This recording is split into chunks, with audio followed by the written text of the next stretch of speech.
Jordan നദിയുടെ പടിഞ്ഞാറ് ഭാഗത്ത് മുസ്ലിം രാജ്യമുണ്ടാവില്ലെന്ന് ഇസ്രായേൽ പ്രധാനമന്ത്രി നെതന്യാഹു. ഈ വിഷയമാണ് ഏറ്റവും കൂടുതൽ അന്താരാഷ്ട്ര തലത്തിൽ ഇപ്പോൾ ചർച്ചയിൽ വന്നിരിക്കുന്നത്. ജോർദാൻ്റെ ഭാഗം എന്ന് പറയുന്ന സമയത്ത് വെസ്റ്റ് ബാങ്കുമായിട്ട് കേന്ദ്രീകരിച്ചുകൊണ്ടാണ് അദ്ദേഹം ഇങ്ങനെ പറഞ്ഞത്. ചരിത്രവും പൗരാണികവുമായിരിക്കുന്ന ഒരു നിർമ്മിതിയുടെ ഭാഗമാണ് ജോർദാൻ്റെ ഭാഗമെന്നും ഈ ഭാഗത്ത് ഒരു മുസ്ലിം രാജ്യം ഉണ്ടാവുക എന്നുള്ളത് ഒരിക്കലും നടക്കാത്ത സംഭവമാണ് എന്ന തരത്തിലാണ് അദ്ദേഹം വ്യാഖ്യാനിക്കുന്നത്. ബൈബിൾ കഥയുടെയോ അതിന് മുൻപുള്ള വേദഗ്രന്ഥങ്ങളുടെയൊക്കെ അടിസ്ഥാനത്തിൽ നോക്കുന്ന സമയത്ത് ഈ മേഖല കീഴടക്കി കഴിഞ്ഞാൽ, അല്ലെങ്കിൽ ഈ മേഖലയിൽ മുസ്ലിം രാജ്യം എന്ന് പറയുന്ന ഒരു സംവിധാനം ഉണ്ടായിക്കഴിഞ്ഞാൽ ഇസ്രായേൽ എന്ന് പറയുന്ന ദേശം അപ്രത്യക്ഷമാകുമെന്നും ഒരിക്കൽ പോലും അവിടെ ഒരു ഇസ്രായേൽ എന്ന് പറയുന്ന രാജ്യമായിട്ട് നിലനിൽക്കുന്ന ഒരു സംവിധാനം ഉണ്ടാവില്ലെന്ന് വേദഗ്രന്ഥത്തിൻ്റെ അടിസ്ഥാനത്തിൽ മനസ്സിലാക്കിയതിനാൽ ആ ഒരു ദൗത്യം ദൈവം എന്നെ ഏൽപ്പിച്ചതുപോലെയാണ് എനിക്ക് മനസ്സിലാക്കാൻ വേണ്ടി ഞാൻ ഈ പ്രവൃത്തി ചെയ്യുന്നത് എന്നുള്ളതും, പാലസ്തീൻ എന്ന് പറയുന്ന രാജ്യം ജോർദാൻ്റെ നദിയുടെ പടിഞ്ഞാറ് ഭാഗത്ത് ഉണ്ടാവുക അസാധ്യമാണ് എന്നുള്ളതുമാണ് അദ്ദേഹത്തിൻ്റെ പ്രസ്താവന. എന്നാൽ കിഴക്കും പടിഞ്ഞാറും ചേർന്നുകൊണ്ട്, അഥവാ കിഴക്ക് ഭാഗത്തുള്ള ജൂതന്മാരും പടിഞ്ഞാറ് ഭാഗത്തുള്ള മുസ്ലിങ്ങളും ചേർന്നുകൊണ്ട് അതിരൂക്ഷമായിരിക്കുന്ന യുദ്ധം നടക്കുകയും പിടിച്ചു നിൽക്കാൻ പറ്റാത്ത വിധം ജൂത വിഭാഗം ഓടി ഒളിക്കുകയും ചെയ്യുന്ന കാലം വൈദൂരമല്ല എന്നുള്ളത് ഇപ്പോൾ ചരിത്രപരമായി തന്നെ ക്ലിപ്തപ്പെടുത്തിയിരിക്കുന്ന കാര്യമാണ്. കല്ലിൻ്റെയും മരങ്ങളുടെയും ഇടയിൽ ജൂത വിഭാഗങ്ങൾ അഭയം തേടുകയും ഈ കല്ലും മരങ്ങളും തൻ്റെ പിറകിൽ ഒരു ജൂതൻ ഒളിച്ചിരിക്കുന്നുണ്ട് എന്ന് പറയുന്നിടത്തേക്ക് കാലം അടുത്തുകൊണ്ടിരിക്കുകയാണ് എന്നുള്ളതാണ് ഇത് ചരിത്രപരമായിരിക്കുന്ന ഇതിൻ്റെ യാഥാർത്ഥ്യം. പിടിച്ചു നിൽക്കേണ്ട ഏറ്റവും അവസാന ഘട്ടത്തിലുള്ള വലിയ ശ്രമമാണ് ഇപ്പോൾ യഥാർത്ഥത്തിൽ ഇസ്രായേലിൻ്റെ പ്രധാനമന്ത്രി നെതന്യാഹു നടത്തുന്നത്. എന്നാലും അദ്ദേഹത്തെ സംബന്ധിച്ചിടത്തോളം വല്ലാതൊന്നും ഇത് മുന്നോട്ട് പോകാൻ പറ്റില്ല.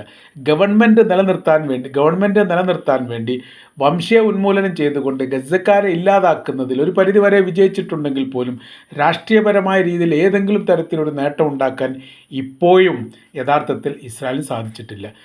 അതിൻ്റെ ശ്രമം വീണ്ടും ഇങ്ങനെ ആരംഭിക്കുന്നു എന്നല്ലാതെ മുൻപ് ചെയ്യപ്പെട്ട പ്രവൃത്തിയുടെ തുടർച്ചയല്ലാത്ത രീതിയിൽ പുതിയതായിരിക്കുന്ന ഒരു തന്ത്രങ്ങളോ ഒരു നീക്കുപോക്കുകളോ ഉണ്ടാക്കിക്കൊണ്ട് ഹമാസ് എന്ന് പറയുന്ന തീവ്ര വിഭാഗത്തെ ഇല്ലാതാക്കാനുള്ള എല്ലാ ശ്രമങ്ങളും പരാജയപ്പെട്ടുകൊണ്ടിരിക്കുകയാണ്.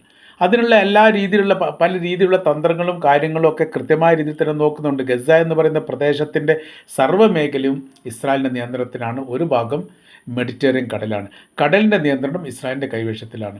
അപ്പോൾ ഈ ദേശത്തിൻ്റെ അകത്തേക്ക് ഏതൊരു വ്യക്തി വരികയാണെങ്കിലും ഇവിടെ നിന്ന് ഒരാൾ പുറത്തു പോവുകയാണെങ്കിലും കൃത്യമായി നിരീക്ഷിക്കാനും അത് മനസ്സിലാക്കാനും സാധിക്കുന്ന രാജ്യം തന്നെയാണ് ഇസ്രായേൽ. അതിൻ്റെ സംവിധാനം അങ്ങനെയാണ്. പക്ഷേ അവർക്കത് സാധിക്കുന്നില്ല. ഏത് രീതിയിലാണ് ഗസയ്ക്കകത്തേക്ക് ആയുധങ്ങൾ വരുന്നത് എന്ന് അന്വേഷിക്കാനുള്ള ഒരു സംവിധാന കാര്യങ്ങൾ രൂപീകരിച്ചിട്ട് പോലും അതുപോലും പരാജയമാണ്. കാര്യം 30-ലധികം രാജ്യങ്ങളുടെ ആയുധങ്ങൾ വാങ്ങിക്കൊണ്ടാണ് യഥാർത്ഥത്തിൽ ഇസ്രായേൽ ഇപ്പോൾ യുദ്ധം ചെയ്യുന്നത്. എന്നാൽ ഏതെങ്കിലും ഒരു രാജ്യത്തിൻ്റെ ആയുധങ്ങൾ നൽകിയിട്ടുണ്ട് ഹമാസിനെന്നോ ഫലസ്തീനെന്നോ ഇതുവരെ ഒരു രാജ്യം പറഞ്ഞിട്ടില്ല.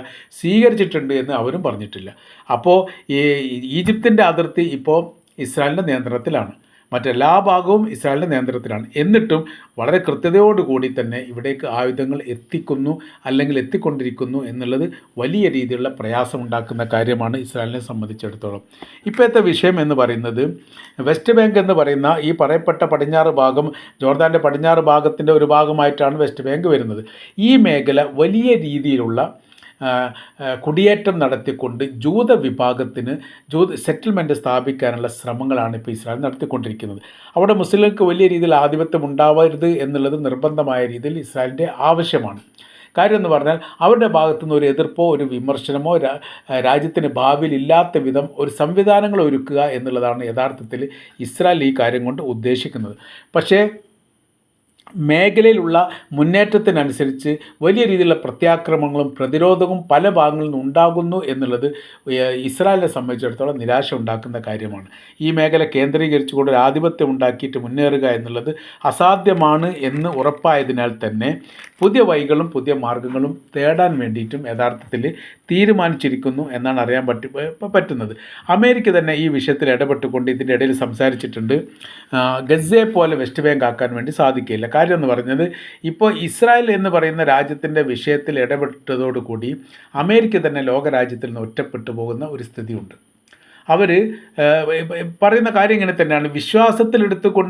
അമേരിക്കയെ വിശ്വാസത്തിലെടുത്തുകൊണ്ട് ഒരു നയങ്ങളും ഒരു നിലപാടുകളും ഇനി മുന്നോട്ട് നീക്കാൻ വേണ്ടി സാധിക്കുകയില്ല. കാരണം അവർക്ക് ഗുണമില്ല എന്ന് തോന്നുമ്പോൾ, അങ്ങനത്തെ ഒരു സാഹചര്യങ്ങൾ സൃഷ്ടിക്കുമ്പോൾ ഓട്ടോമാറ്റിക്കായിട്ട് ഈ വിഭാഗം നമ്മൾക്കെതിരെ തിരിയും.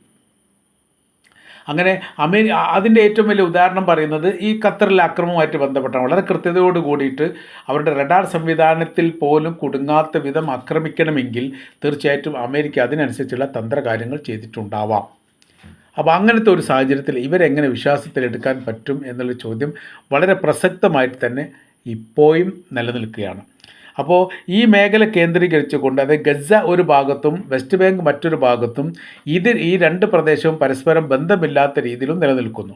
മുൻപ് 1986 കാലത്തെ തിരഞ്ഞെടുപ്പുമായിട്ട് ബന്ധപ്പെട്ട് ഹമാസിൻ്റെ വിഭാഗങ്ങൾ വലിയ ഭൂരിപക്ഷത്തിന് രാജ്യത്ത് അധികാരത്തിലേറും എന്ന് വന്ന സമയത്ത് അവിടെ പിന്നീട് വംശീയപരമായിരിക്കുന്നൊരു പ്രശ്നമുണ്ടാക്കാൻ വേണ്ടി ഇസ്രായേൽ നോക്കുകയും ഏറെക്കുറെ അത് വിജയിക്കുകയും ചെയ്തു. അങ്ങനെ പാലസ്തീനിൽ പ്രവർത്തിക്കുന്ന ഫത്താഹ് വിഭാഗവുമായും ഗസയിൽ പ്രവർത്തിക്കുന്ന ഹമാസ് വിഭാഗവുമായും വലിയ രീതിയിലുള്ള ആക്രമണ രീതികൾ ഉണ്ടാവുകയും ഒരുപാട് മരണങ്ങൾ അന്ന് റിപ്പോർട്ട് ചെയ്യുകയും ചെയ്തു. പിന്നീട് അറബ് മധ്യസ്ഥതയുടെ നേതൃത്വത്തിൽ അറബ് രാജ്യങ്ങൾ ചേർന്നുകൊണ്ടാണ് ഈ പ്രശ്നത്തിന് പരിഹാരം ഉണ്ടാക്കിയത് എന്ന് ചുരുക്കം.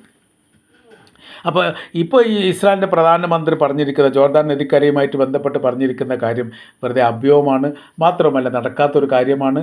ഏതെങ്കിലും തരത്തിൽ ഇത് നടന്ന് കിട്ടുകയാണെങ്കിൽ സന്തോഷം എന്നതിനപ്പുറം നടക്കാത്തൊരു കാര്യത്തിൻ്റെ ആവർത്തനം വിളിച്ച് പറയുന്നതിനപ്പുറം യഥാർത്ഥത്തിൽ ഇസ്രായേൽ പ്രധാനമന്ത്രി പറയുന്നതിന് ചരിത്രപരമായ രീതിയിൽ യാതൊരു അടിസ്ഥാനമില്ല. അതിൻ്റെ കാര്യം എന്ന് പറഞ്ഞാൽ ജോർദാൻ നദിയുടെ പടിഞ്ഞാറ് ഭാഗം കീഴടക്കിക്കൊണ്ട് വലിയ മുന്നേറ്റം സൃഷ്ടിക്കുന്ന ഒരു കാലം മുസ്ലിങ്ങളെ സംബന്ധിച്ചിടത്തോളം വരാനിരിക്കുന്നു എന്നുള്ളത് ചരിത്രപരമായിരിക്കുന്നൊരു സത്യമാണ്. അത് ഇസ്രായേൽ അംഗീകരിച്ചിട്ടില്ലേ എന്നൊരു മറ്റൊരു വിഷയം. ഇസ്രായേൽ എന്ന് പറയുന്ന സമയത്ത് യഥാർത്ഥത്തിൽ യേശുക്രിസ്തുവിനെ പോലും അംഗീകരിക്കാത്ത വിഭാഗമാണ്, മതസ്ഥരാണ് യഥാർത്ഥത്തിൽ ഇസ്രായേൽ എന്ന് പറയുന്നത്.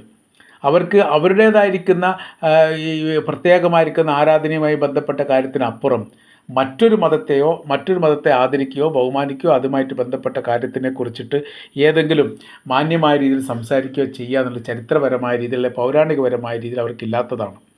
ഇങ്ങനത്തെ വല്ലാത്തൊരു സാഹചര്യങ്ങളും അവസ്ഥയുമാണ് യഥാർത്ഥത്തിൽ ഇസ്രായേലിൻ്റെ അകത്തുള്ളത്. അപ്പോൾ അവർ നിരന്തരം ഈ കാര്യങ്ങൾ ഇങ്ങനെ പറഞ്ഞുകൊണ്ടിരിക്കുന്നതിൻ്റെ പ്രധാനമായിരിക്കുന്ന കാര്യങ്ങൾ എന്ന് പറയുന്നത് ഏതെങ്കിലും തരത്തിൽ ഈ മേഖല പിടിച്ചെടുക്കുക അല്ലെങ്കിൽ പിടിച്ചു നിർത്തുക എന്നുള്ളതാണ്. സെറ്റിൽമെൻറ്റ് സ്ഥാപിക്കുക എന്ന് പറയുന്ന സമയത്ത് വീടാണെങ്കിലും ജോലിയാണെങ്കിലും സുരക്ഷിതവുമായിട്ട് ബന്ധപ്പെട്ട കാര്യങ്ങളൊക്കെ ഇസ്രായേലിൻ്റെ സർക്കാർ നൽകുന്നുണ്ട് എന്നും കൂടിയാണ് നമ്മൾക്ക് മനസ്സിലാക്കാൻ വേണ്ടിയിട്ട് സാധിക്കുന്നത്.